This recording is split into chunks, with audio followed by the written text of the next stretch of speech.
Hello students, welcome back to my YouTube channel. ನಾನು ನಿಮಗೆ ಇವತ್ತಿನ ವಿಡಿಯೋದಲ್ಲಿ ಮೀನ್ ಮೀಡಿಯನ್ ಮೋಡ್ನಲ್ಲಿ ಕ್ವಶನ್ ಪೇಪರ್ ಪ್ರಾಬ್ಲಮ್ ಮಾಡಿಸ್ತಾ ಇದ್ದೀನಿ. 15 ಮಾರ್ಕ್ಸಿನ ಪ್ರಾಬ್ಲಮನ್ನು ಮಾಡಿಸ್ತಾ ಇದ್ದೀನಿ. ಕ್ವಶನ್ ಈ ಥರದಲ್ಲಿ ಕೊಟ್ಟಿದ್ದಾರೆ: calculate mean median mode from the following data. ಕ್ವಶನಲ್ಲಿ salary ಕೊಟ್ಟಿದ್ದಾರೆ, ನಂಬರ್ ಆಫ್ ಪರ್ಸನ್ಸ್ ಕೊಟ್ಟಿದ್ದಾರೆ. ಫಸ್ಟ್ ಕೊಟ್ಟಿರೋವಂಥದ್ದು ಎಕ್ಸ್ ಆಗುತ್ತೆ, ನೆಕ್ಸ್ಟ್ ಕೊಟ್ಟಿರೋವಂಥದ್ದು ಎಫ್ ಆಗುತ್ತೆ. ನೋಡಿ, ಸ್ಯಾಲ್ರಿಯನ್ನು 500 to 600 ಈ ಥರದಲ್ಲಿ ಕೊಟ್ಟಿದ್ದಾರೆ. ಇದಕ್ಕೆ ಕ್ಲಾಸ್ ಇಂಟರ್ವಲ್ ಅಂತ ಅಂತೀವಿ. ಕ್ವಶನಲ್ಲಿ ಕ್ಲಾಸ್ ಇಂಟರ್ವಲ್ ಕೊಟ್ಟಿದ್ರೆ ಅದು ಕಂಟಿನ್ಯೂಯಸ್ ಸೀರೀಸಿನ ಲೆಕ್ಕ. ನಾನಿಲ್ಲಿ ಎಲ್ಲ class ಇಂಟರ್ವಲನ್ನು ಬರ್ಕೊಂಡಿದ್ದೀನಿ. 500 to 600, then up to 800 to 900 ಆದಮೇಲೆ ನೆಕ್ಸ್ಟ್ ಲೈನಲ್ಲಿ ಕೊಟ್ಟಿದ್ದಾರೆ. ಕ್ವಶನ್ ಕಂಟಿನ್ಯೂ ಆಗಿದೆ. 900 to 1000, 1000 to 1100, ಎಲ್ಲಿ ತನಕ ಕೊಟ್ಟಿದ್ದಾರೆ? 1200 to 1300 ತನಕ ಕೊಟ್ಟಿದ್ದಾರೆ. ಸೊ ಕ್ಲಾಸ್ ಇಂಟರ್ವಲ್ ಕೊಟ್ಟಾಗ ಕೆಲವೊಂದು ಪ್ರಾಬ್ಲಮ್ನಲ್ಲಿ ಕ್ಲಾಸ್ ಇಂಟರ್ವಲ್ ಚೇಂಜ್ ಮಾಡ್ಕೊಳ್ಬೇಕಾಗತ್ತೆ. ಯಾವಾಗ ಇಲ್ಲಿರೋ ನಂಬರ್ ಸೇಮ್ ಇಲ್ಲದೆ ಇದ್ದರೆ, ಈಗ ನೋಡಿ 600 600, ಸೆಕೆಂಡ್ ನಂಬರು ಥರ್ಡ್ ನಂಬರು ನೋಡಿ 600 600 ಸೇಮ್ ಇದೆ, 700 700 ಸೇಮ್ ಇದೆ, 800 800 ಸೇಮ್ ಇದೆ, ಎಲ್ಲ ನಂಬರು ಸೇಮ್ ಇದೆ, 600 600 ಸೇಮ್ ಇದೆ ನೋಡಿ, 700 700 ಸೇಮ್ ಇದೆ. ಹೀಗಿದ್ರೆ ಡೈರೆಕ್ಟಾಗಿ ಸೊಲ್ಯೂಷನ್ ಮಾಡ್ಬೋದು. ಒಂದು ವೇಳೆ ನೋಡಿ, ಇಲ್ಲಿ ಪ್ರೀವಿಯಸ್ ಕ್ವಶನ್ ಇಲ್ಲೊಂದು 10 ಮಾರ್ಕ್ಸಿಗೆ ಕೊಟ್ಟಿರುವಂಥ ಕ್ವಶನ್ ಗಮನಿಸಿ. 1 to 9, 11 to 19 ಅಂತ ಕೊಟ್ಟಿದ್ದಾರೆ. ಹಾಗೆ ಕೊಟ್ಟಾಗ 1 to 9, 11 to 19 ಇಲ್ಲಿ ನಂಬರ್ ಸೇಮ್ ಇದೆಯಾ? ನಂಬರ್ ಸೇಮ್ ಇಲ್ಲ. ಹೀಗೆ ಕೊಟ್ಟಾಗ ಕ್ವಶನನ್ನು ನೀವು class interval change ಮಾಡ್ಕೊಳ್ಬೇಕಾಗತ್ತೆ. So class interval ಯಾವಾಗ ಚೇಂಜ್ ಮಾಡ್ಕೊಳ್ಬೇಕು? ಈ ನಂಬರ್ ಸೇಮ್ ಇಲ್ಲದೆ ಇದ್ದರೆ ಚೇಂಜ್ ಮಾಡ್ಕೊಳ್ಬೇಕು. ಆವಾಗ ಆ ಥರ ಏನಾದರೂ ಕ್ವಶನ್ ಕೊಟ್ಟಿದ್ರೆ ಅದಕ್ಕೆ ಇನ್ಕ್ಲೂಸಿವ್ ಸೀರೀಸ್ ಅಂತ ಹೇಳ್ತೀವಿ. ಇನ್ಕ್ಲೂಸಿವ್ ಸೀರೀಸ್ ಕೊಟ್ಟಾಗ ಕ್ಲಾಸ್ ಇಂಟರ್ವಲನ್ನು ಚೇಂಜ್ ಮಾಡಿ ಬರ್ಕೊಳ್ಬೇಕು. ಈಗ ಡೈರೆಕ್ಟಾಗಿ ಕೊಟ್ಟಿದ್ದಾರೆ. ದೆನ್ ಫ್ರೀಕ್ವೆನ್ಸಿನೂ ಅಷ್ಟೇ ಇನ್ಕ್ರೀಸಿಂಗ್ ಆರ್ಡರಲ್ಲೂ ಇರಬಾರ್ದು, ಡಿಕ್ರೀಸಿಂಗ್ ಆರ್ಡರಲ್ಲೂ ಇರಬಾರ್ದು. ಎಲ್ಲ ನಂಬರ್ ಮಿಕ್ಸ್ ಆಗಿ ಇರಬೇಕು. ಫಾರ್ ಎಕ್ಸಾಂಪಲ್, ನೀವು ಇಲ್ಲೇ ಗಮನಿಸ್ಬೋದು ನೋಡಿ, 15 ಮಾರ್ಕ್ಸಿನ ಪ್ರಾಬ್ಲಮ್ ಕೊಟ್ಟಿದ್ದಾರೆ. ಮಾರ್ಕ್ಸ್ ಬಿಲೋ 10, ಬಿಲೋ 20, ಬಿಲೋ 30 ಇದು ಕೂಡ ಕ್ಲಾಸ್ ಇಂಟರ್ವಲ್ಲೇ. ಬಿಲೋ 10 ಅಂದರೆ ಏನು? 10ಗಿಂತ ಕಮ್ಮಿ. ಹಾಗಾದರೆ ನಾವು ಹೇಗೆ ಬರ್ಕೊಳ್ಬೇಕು? 5 to 10 ಬರ್ಕೊಳ್ಬೇಕಾ? 0 to 10 ಬರ್ಕೊಳ್ಬೇಕಾ? ಅದು ಗೊತ್ತಾಗೋದು ಹೇಗೆ? ಎಲ್ಲದರ ಡಿಫ್ರೆನ್ಸ್ ನೋಡಿ. 10 to 20 ಡಿಫ್ರೆನ್ಸ್ ಎಷ್ಟು? 10. 20 to 30 ಡಿಫ್ರೆನ್ಸ್ ಎಷ್ಟು? 10. ಸೊ ಇದು ಕ್ಲಾಸ್ ಇಂಟರ್ವಲ್ನ ಡಿಫ್ರೆನ್ಸ್ 10 ಇದೆ. ಬಿಲೋ 10 ಅಂದರೆ 10ಗಿಂತ ಕಮ್ಮಿ. ಸೊ 0 to 10, 10 to 20, 20 to 30 ಅಂತ ಅರ್ಥ. ಬಟ್ ನಂಬರ್ ಆಫ್ ಸ್ಟೂಡೆಂಟ್ಸ್ ಹೇಗೆ ಕೊಟ್ಟಿದ್ದಾರೆ? 10, 50, 70, 90 ಇನ್ಕ್ರೀಸಿಂಗ್ ಆರ್ಡರಲ್ಲಿ ಕೊಟ್ಟಿದ್ದಾರೆ. ಹೀಗೆ ಇನ್ಕ್ರೀಸಿಂಗ್ ಆರ್ಡರಲ್ಲಿ ಕೊಟ್ಟಿದ್ರೆ ಫ್ರೀಕ್ವೆನ್ಸಿಯನ್ನು ನಾವು ಚೇಂಜ್ ಮಾಡಿಕೊಳ್ಬೇಕು. ಬಟ್ ಈ ಪ್ರಾಬ್ಲಮ್ನಲ್ಲಿ ನೋಡಿ, ಫ್ರೀಕ್ವೆನ್ಸಿ ಇನ್ಕ್ರೀಸಿಂಗ್ ಆರ್ಡರಲ್ಲೂ ಕೊಡಲಿಲ್ಲ, ಡಿಕ್ರೀಸಿಂಗ್ ಆರ್ಡರಲ್ಲೂ ಕೊಡಲಿಲ್ಲ, ಎಲ್ಲ ನಂಬರ್ ಮಿಕ್ಸ್ ಮಾಡಿ ಕೊಟ್ಟಿದ್ದಾರೆ, ಶಫಲ್ ಆಗಿದೆ. ಹೀಗಿದ್ರೆ ಡೈರೆಕ್ಟಾಗಿ ನಾವು ಸೊಲ್ಯೂಷನ್ ಮಾಡ್ಬೋದು. ಸೊ ಫ್ರೀಕ್ವೆನ್ಸಿ ಹೇಗಿರಬೇಕು? ಎಲ್ಲ ನಂಬರ್ ಮಿಕ್ಸಪ್ ಆಗಿರಬೇಕು. ಕ್ಲಾಸ್ ಇಂಟರ್ವಲ್ ಹೇಗಿರಬೇಕು? ಇಲ್ಲೆಲ್ಲ ನಂಬರ್ ಸೇಮ್ ಇರಬೇಕು. 600 600, 700 700 ಸೇಮ್ ಇದ್ದರೆ ನೀವು ಡೈರೆಕ್ಟಾಗಿ ಸೊಲ್ಯೂಷನ್ ಸ್ಟಾರ್ಟ್ ಮಾಡ್ಬೋದು. ಸೊ ಈಗ ಫ್ರೀಕ್ವೆನ್ಸಿಯನ್ನು ಆ್ಯಡ್ ಮಾಡಿಕೊಂಡಾಗ ನಮಗೆ ಏನು ಸಿಗುತ್ತೆ? ಅಷ್ಟು ಫ್ರೀಕ್ವೆನ್ಸಿ ಆ್ಯಡ್ ಮಾಡಿಕೊಂಡಾಗ 10 + 28 + 40 + 64 + 25 + 18 + 9 + 6 n = 200. ಈಗ ನೆಕ್ಸ್ಟ್ ನಾವು ಏನೇನು ಫೈಂಡ್ ಔಟ್ ಮಾಡಬೇಕು ಅಂತಂದರೆ, ಮೀನ್ ಮೀಡಿಯನ್ ಮೋಡಿಗೆ ನಮಗೆ ಏನೇನು ಬೇಕಾಗುತ್ತೆ ಅಂತಂದರೆ, ಮಿಡ್ ಪಾಯಿಂಟ್ ಫೈಂಡ್ ಔಟ್ ಮಾಡ್ಕೊಳ್ಬೇಕು, then F M find out ಮಾಡ್ಕೊಳ್ಬೇಕು, then C F find out ಮಾಡ್ಕೊಳ್ಬೇಕು. ಮಿಡ್ ಪಾಯಿಂಟ್ ಫೈಂಡ್ ಔಟ್ ಮಾಡೋದು ಹೇಗೆ? 500 600ರ ಮಧ್ಯದಲ್ಲಿ ಬರುವಂಥ ನಂಬರ್ ಯಾವುದು? 550. ಈಗ ಡೈರೆಕ್ಟಾಗಿ ನೀವು ಹೇಳ್ಬೋದು, ಏನಕ್ಕೆ ಅಂತಂದರೆ ಈಸಿ ಇದೆ. ಬಟ್ ಎಲ್ಲ ಪ್ರಾಬ್ಲಮ್ನಲ್ಲಿ ಈಸಿ ಇರಲ್ಲ, ನೀವು ಪ್ರೊಸೀಜರ್ ವೈಸೇ ಕಲಿಬೇಕು. ಇವೆರಡೂ ನಂಬರನ್ನು ಆ್ಯಡ್ ಮಾಡಿ ಡಿವೈಡೆಡ್ ಬೈ 2 ಮಾಡಿದ್ರೆ ನಿಮಗೆ ಮಿಡ್ ಪಾಯಿಂಟ್ ಸಿಗುತ್ತೆ. 500 + 600 1100 ಡಿವೈಡೆಡ್ ಬೈ 2 ಮಾಡಿದ್ರೆ 550. ಏನಕ್ಕೆ ಡಿವೈಡೆಡ್ ಬೈ 2? ಇಲ್ಲಿ 2 ನಂಬರ್ ಇದೆ. ಅದೇ ಥರನೇ 7 6 1300 ಡಿವೈಡೆಡ್ ಬೈ 2, 8 7 15 1500 ಡಿವೈಡೆಡ್ ಬೈ 2. ಇವೆರಡೂ ನಂಬರನ್ನು ಆ್ಯಡ್ ಮಾಡೋದು, ಡಿವೈಡೆಡ್ ಬೈ 2 ಮಾಡೋದು. ಒಂದು 2 ನಂಬರ್ ಮಾಡಿ ಸಾಕು, ಎಲ್ಲದೂ ಮಾಡುವಂಥ ಅವಶ್ಯಕತೆ ಇಲ್ಲ. ಫಸ್ಟು 550 ಬರುತ್ತೆ, ನೆಕ್ಸ್ಟು 650 ಬರುತ್ತೆ. ಇನ್ನು ಉಳಿದಿರೋದೆಲ್ಲ ಡೈರೆಕ್ಟಾಗಿ ಬರೀಬೋದು. ಹೇಗೆ ಅಂತಂದರೆ, ಕ್ಲಾಸ್ ಇಂಟರ್ವಲ್ನ ಡಿಫ್ರೆನ್ಸ್ ಎಷ್ಟಿದೆ? 100 ಇದೆ. ಸೊ ಇದಕ್ಕೆ 100 ಆ್ಯಡ್ ಮಾಡ್ತಾ ಹೋದ್ರೆ ಆಯಿತು. 650 750 850 ಅದೇ ಥರನೇ ಎಲ್ಲ ನಂಬರನ್ನು ಅಲ್ಲಿ ಬರ್ಕೊಳ್ತಾ ಇದ್ದೀನಿ. ಸೊ ಎಲ್ಲ mid ಪಾಯಿಂಟನ್ನು ಬರ್ಕೊಂಡಿದ್ದೀನಿ. Then F M find out ಮಾಡಬೇಕು. ಎಫ್ ಎಮ್ ಅಂತಂದರೆ ಎಫ್ ಇಂಟು ಎಮ್, ಫ್ರೀಕ್ವೆನ್ಸಿ ಮತ್ತು ಮಿಡ್ ಪಾಯಿಂಟನ್ನು ಮಲ್ಟಿಪ್ಲೈ ಮಾಡಿ ಬರೆಯುವಂಥದ್ದು. 10 × 550, 10 × 550 ಮಾಡಿದಾಗ 5500 ಆಗುತ್ತೆ. ನೆಕ್ಸ್ಟ್ 28 × 650, 28 × 650 ಮಾಡಿದಾಗ ಬರುವಂಥ ಆನ್ಸರ್ 18200.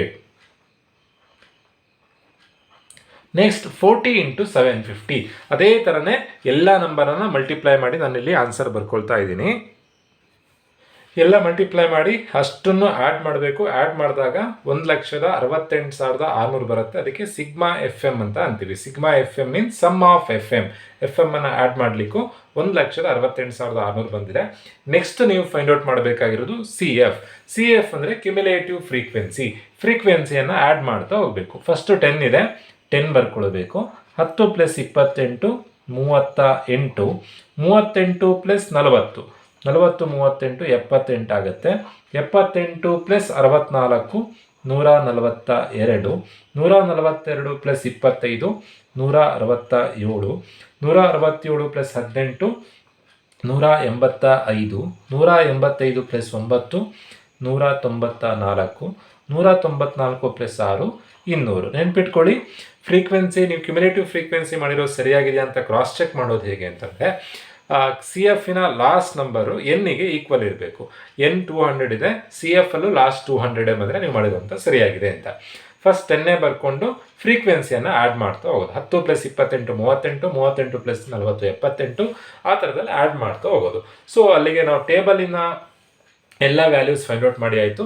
ಮೀನ್ ಫೈಂಡ್ ಔಟ್ ಮಾಡೋದು ಹೇಗೆ ಅಂತಂದರೆ, ಮೀನಿಗೆ formula sigma F M / N. Sigma F M ಅಂತಂದರೆ ಎಫ್ ಎಮ್ಮಿನ ಟೋಟಲ್ 1,68,600 / ಎನ್ ಅಂತಂದರೆ ಫ್ರೀಕ್ವೆನ್ಸಿಯ ಟೋಟಲ್ 200 ಇದೆ. ಸೊ ಸಿಂಪ್ಲಿಫೈ ಮಾಡಿದಾಗ ಬರುವಂಥ ಆನ್ಸರ್ 1,68,600 / 200 ಮಾಡಿದಾಗ ಬರುವಂಥ ಆನ್ಸರ್ 843. ಮೀನ್ ಆನ್ಸರ್ 843. ಮೀನ್ ಫೈಂಡ್ ಔಟ್ ಮಾಡಿ ಆಯಿತು. ನೆಕ್ಸ್ಟ್ ಮೀಡಿಯನ್ ಫೈಂಡ್ ಔಟ್ ಮಾಡಬೇಕು. ಕೆಲವೊಂದು ಕ್ವಶನ್ನಲ್ಲಿ Q2 ಕ್ಯಾಲ್ಕುಲೇಟ್ Q2 ಅಂತ ಕೊಡ್ತಾರೆ. Q2 ಅಂದರೂ ಒಂದೇ, ಮೀಡಿಯನ್ ಅಂದರೂ ಒಂದೇ. ಮೀಡಿಯನ್ನಿಗೆ ಫಾರ್ಮುಲಾ ಏನು ಅಂತಂದರೆ, ಮೀಡಿಯನ್ನಿಗೆ formula L + n/2 - CF / F × I. So ಈ ಫಾರ್ಮುಲಾ ಅಪ್ಲೈ ಮಾಡಿದಾಗ ಮೀಡಿಯನ್ ಸಿಗುತ್ತೆ ನಮಗೆ. ಫಸ್ಟು ನೀವು n/2 ಫೈಂಡ್ ಔಟ್ ಮಾಡ್ಕೊಳ್ಬೇಕು. n/2 ಫೈಂಡ್ ಔಟ್ ಮಾಡೋದು ಹೇಗೆ? ಎನ್ ಎಷ್ಟಿದೆ? ಎನ್ 200 ಇದೆ. 200 / 2 ಮಾಡಬೇಕು. 200 / 2 ಮಾಡಿದಾಗ 100 ಬರುತ್ತೆ. ಸೊ ಯಾವಾಗಲೂ ಮೀಡಿಯನ್ ಕ್ಯಾಲ್ಕುಲೇಷನ್ ಮಾಡಬೇಕಾದ್ರೆ ಕ್ಯುಮ್ಯುಲೇಟಿವ್ ಫ್ರೀಕ್ವೆನ್ಸಿ ಕಾಲಮನ್ನು ನೋಡಬೇಕು. ಕ್ಯುಮ್ಯುಲೇಟಿವ್ ಫ್ರೀಕ್ವೆನ್ಸಿ ಕಾಲಮ್ನಲ್ಲಿ ನೀವೀಗ n/2 ಮಾಡ್ಕೊಂಡಾಗ ಬಂದಿರೋಂಥ ಆನ್ಸರ್ 100. 100ಗಿಂತ ಜಾಸ್ತಿ ಎಲ್ಲಿದೆ ಅಂತ ನೋಡಬೇಕು. ನೋಡಿ, ಇಲ್ಲಿ 100ಗಿಂತ ಜಾಸ್ತಿ ಇಲ್ಲ, ಇಲ್ಲೂ 100ಗಿಂತ ಜಾಸ್ತಿ ಇಲ್ಲ, ಇಲ್ಲೂ 100ಗಿಂತ ಜಾಸ್ತಿ ಇಲ್ಲ, ಬಟ್ ಇಲ್ಲಿ 142 100ಗಿಂತ ಜಾಸ್ತಿ ಇದೆ. ಸೊ ಇವಿಷ್ಟಕ್ಕೆ ನಾನಿಲ್ಲಿ ಮಾರ್ಕ್ ಮಾಡ್ಕೊಳ್ತಾ ಇದ್ದೀನಿ. ಏನಕ್ಕೆ ಮಾರ್ಕ್ ಮಾಡ್ಕೊಂಡಿದ್ದೀನಿ? n/2 ಮಾಡಿದಾಗ 100 ಬಂದಿತ್ತು. 100ಗಿಂತ ಜಾಸ್ತಿ ಎಲ್ಲಿದೆಯೋ ಅಲ್ಲಿಗೆ ಮಾರ್ಕ್ ಮಾಡ್ಕೊಳ್ಬೇಕು. ಸೊ 142 ಇದೆ, ಅಲ್ಲಿಗೆ ಮಾರ್ಕ್ ಮಾಡ್ಕೊಂಡಿದ್ದೀನಿ. ಎಲ್ ಅಂತಂದರೆ ನೀವು ಇಲ್ಲಿ ಮಾರ್ಕ್ ಮಾಡ್ಕೊಂಡಿರೋಂಥ ರೀಜನ್ನಲ್ಲಿ ಇಲ್ಲಿ ಮಾರ್ಕ್ ಮಾಡ್ಕೊಂಡಿದ್ದೀರಾ. ಸೊ ಇದರಲ್ಲಿ ಕ್ಲಾಸ್ ಇಂಟರ್ವಲ್ ಎಷ್ಟು? 800 ರಿಂದ 900. 142 ಇರೋದಲ್ಲಿ 800 ರಿಂದ 900ನಲ್ಲಿ. ಸೊ ಇದರಲ್ಲಿ ಲೋಯೆಸ್ಟ್ ಯಾವುದು? ಲೋಯೆಸ್ಟ್ ಕ್ಲಾಸ್ ಇಂಟರ್ವಲ್ ಯಾವುದು? Lowest class interval 800 plus n/2 already ಮಾಡ್ಕೊಂಡಿದ್ದೀವಿ. n/2 ಆನ್ಸರ್ ಎಷ್ಟು ಅಂತಂದರೆ 100 ಮೈನಸ್ ಸಿ ಎಫ್ ಅಂತಂದರೆ ಯಾವಾಗಲೂ ಹಿಂದಿನ ಫ್ರೀಕ್ವೆನ್ಸಿ ಬರಿಬೇಕು. ಹಿಂದಿನ ಫ್ರೀಕ್ವೆನ್ಸಿ ಎಷ್ಟು? 78 / F ಅಂತಂದರೆ ನೋಡಿ, ಎಲ್ ಅಂತಂದರೆ ಲೋಯೆಸ್ಟ್ ಕ್ಲಾಸ್ ಇಂಟರ್ವಲ್ 800, n/2 ಅಂತಂದರೆ 100, ಸಿ ಎಫ್ ಅಂದರೆ ಹಿಂದಿನ ಫ್ರೀಕ್ವೆನ್ಸಿ, ಹಿಂದಿನ ಕ್ಯುಮ್ಯುಲೇಟಿವ್ ಫ್ರೀಕ್ವೆನ್ಸಿ 78 / F ಅಂತಂದರೆ ಅಲ್ಲಿರುವಂಥ ಫ್ರೀಕ್ವೆನ್ಸಿ. ನೀವು ಏನು ಮಾರ್ಕ್ ಮಾಡ್ಕೊಂಡಿದ್ದೀರೋ ಅಲ್ಲಿರುವಂಥ ಫ್ರೀಕ್ವೆನ್ಸಿಯನ್ನು ಬರೀಬೇಕು. ಫ್ರೀಕ್ವೆನ್ಸಿ 64 × I ಅಂತಂದರೆ ಕ್ಲಾಸ್ ಇಂಟರ್ವಲ್ನ ಡಿಫ್ರೆನ್ಸ್. 800 ರಿಂದ 900 ಡಿಫ್ರೆನ್ಸ್ ಎಷ್ಟು? 100. ಇವಿಷ್ಟನ್ನು ಸಿಂಪ್ಲಿಫೈ ಮಾಡಿದಾಗ ನಮಗೆ ಮೀಡಿಯನ್ ಸಿಗುತ್ತೆ. ಸಿಂಪ್ಲಿಫೈ ಮಾಡೋದು ಹೇಗೆ ಅಂತಂದರೆ, ಫಸ್ಟು ಮೈನಸ್ ಮಾಡಬೇಕು, ದೆನ್ ಡಿವೈಡೆಡ್ ಬೈ ಮಾಡಬೇಕು, ದೆನ್ ಇಂಟು ಮಾಡಿ ಲಾಸ್ಟಿಗೆ 800 ಆ್ಯಡ್ ಮಾಡಬೇಕು. ಸೊ ಫಸ್ಟು 100 - 78 100 - 78 ಮಾಡಿದಾಗ ಬರುವಂಥ ಆನ್ಸರ್ 22 ಡಿವೈಡೆಡ್ ಬೈ ಇಲ್ಲಿರುವಂಥ ವ್ಯಾಲ್ಯೂ 64. ಆಗ ಡಿವೈಡೆಡ್ ಬೈ 64 ಮಾಡಿದಾಗ 0.366 ಬರುತ್ತೆ. ಇಂಟು 100 ಮಾಡಿದಾಗ 36.66 ಆಗುತ್ತೆ. ಲಾಸ್ಟಿಗೆ 800 ಆ್ಯಡ್ ಮಾಡಬೇಕು. ಸೊ ಫೈನಲ್ ಆನ್ಸರ್ 836.66 ಬರುತ್ತೆ. ನೀವು 836.67 ಮಾಡ್ಬೋದು. ಮೀಡಿಯನ್ ಫೈನಲ್ ಆನ್ಸರ್ ಎಷ್ಟು ಅಂತಂದರೆ, ಮೀಡಿಯನ್ ಈಕ್ವಲ್ಸ್ 836.67. ಹೇಗೆ ಫೈಂಡ್ ಔಟ್ ಮಾಡಿರೋದು, ಫಸ್ಟು ಮೈನಸ್ ಮಾಡಬೇಕು. 100 ಮೈನಸ್ 78, 100 ಮೈನಸ್ 78 ಮಾಡಿದಾಗ ಬರುವಂಥ answer 22 divided by 64. 22 divided by 64 ಮಾಡಿದಾಗ ಡಿವೈಡೆಡ್ ಬೈ 64 ಬರುವಂಥ ಆನ್ಸರ್ 0.34 ಆಗುತ್ತೆ. ಇಂಟು 100 ಮಾಡಬೇಕು, ಅವಾಗ 34 ಆಗುತ್ತೆ. ಸಾರಿ, 100 minus 78 answer 22 divided by 64 into 100. ಸಾರಿ, ಇಲ್ಲಿ ಆನ್ಸರ್ 834.375 ಬರುತ್ತೆ. 100 ಮೈನಸ್ 78 ಅಂತಂದರೆ 100 minus 78 answer 22 divided by 64 into 100 ಮಾಡಿದಾಗ 34.37 ಬರುತ್ತೆ. ಪ್ಲಸ್ 800 ಮಾಡಿದ್ರೆ ನೋಡಿ, 800 ಲಾಸ್ಟಿಗೆ ಆ್ಯಡ್ ಮಾಡಬೇಕು. ಫೈನಲ್ ಆನ್ಸರ್ 834.375 ಆನ್ಸರ್ ಬರುತ್ತೆ.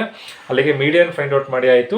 ನೆಕ್ಸ್ಟ್ ನೀವು ಫೈಂಡ್ ಔಟ್ ಮಾಡಬೇಕಾಗಿರೋದು ಮೋಡ್ ಫೈಂಡ್ ಔಟ್ ಮಾಡೋದು ಹೇಗೆ? ಫಾರ್ಮುಲಾ ಏನು ಅಂತಂದರೆ L plus delta 1 divided by delta 1 plus delta 2 into I ಮಾಡಿದ್ರೆ ಆಯಿತು. ಸೊ ಯಾವಾಗಲೂ ಮೋಡ್ ಕ್ಯಾಲ್ಕುಲೇಷನ್ ಮಾಡಬೇಕಾದ್ರೆ ನೀವು ಫ್ರೀಕ್ವೆನ್ಸಿಯ ಕಾಲಮನ್ನು ನೋಡಬೇಕು. ಫ್ರೀಕ್ವೆನ್ಸಿಯ ಕಾಲಮ್ನಲ್ಲಿ ಯಾವುದು ಹೈಯೆಸ್ಟ್ ಫ್ರೀಕ್ವೆನ್ಸಿ ಇದೆ ಅಂತ ನೋಡಬೇಕು. 10, 28, 40, 64, 25, 18, 9, 6 ಹೈಯೆಸ್ಟ್ ಇರೋದು ಯಾವುದು? 64. ಅದಕ್ಕೆ ನಾನು ಇಲ್ಲಿ ಮಾರ್ಕ್ ಮಾಡ್ಕೊಳ್ತಾ ಇದ್ದೀನಿ. ಸೊ ಇಲ್ಲಿ ಹೈಯೆಸ್ಟ್ ಫ್ರೀಕ್ವೆನ್ಸಿ ಇದೆ. ದೆನ್ ನಾವು ಫಸ್ಟ್ ಈಗ ಎಲ್ ಬರಿಬೇಕು. ಎಲ್ ಅಂತಂದರೆ lowest class interval. Highest ಫ್ರೀಕ್ವೆನ್ಸಿಯ class interval ನೋಡಿ, ಕ್ಲಾಸ್ ಇಂಟರ್ವಲ್ 800ರಿಂದ 900 ಇದೆ.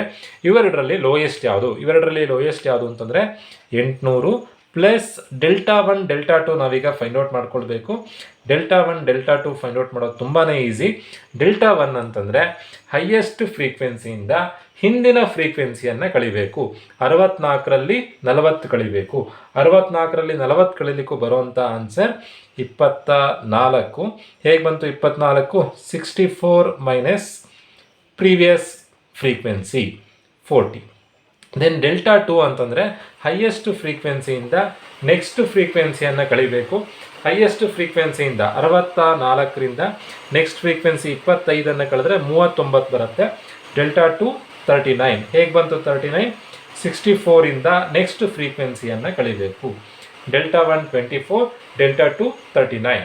ಇದನ್ನೇ ಸಿಂಪ್ಲಿಫೈ ಮಾಡಿದ್ರೆ ಆಯಿತು. ಡೆಲ್ಟಾ 1 ಎಷ್ಟು? 24 divided by delta 1 24 plus delta 2 39 into I ಅಂತಂದರೆ ಕ್ಲಾಸ್ ಇಂಟರ್ವಲ್ನ ಡಿಫ್ರೆನ್ಸ್ 100. ಇವಿಷ್ಟನ್ನು ಸಿಂಪ್ಲಿಫೈ ಮಾಡಿದ್ರೆ ನಮಗೆ ಮೋಡ್ ಸಿಗುತ್ತೆ.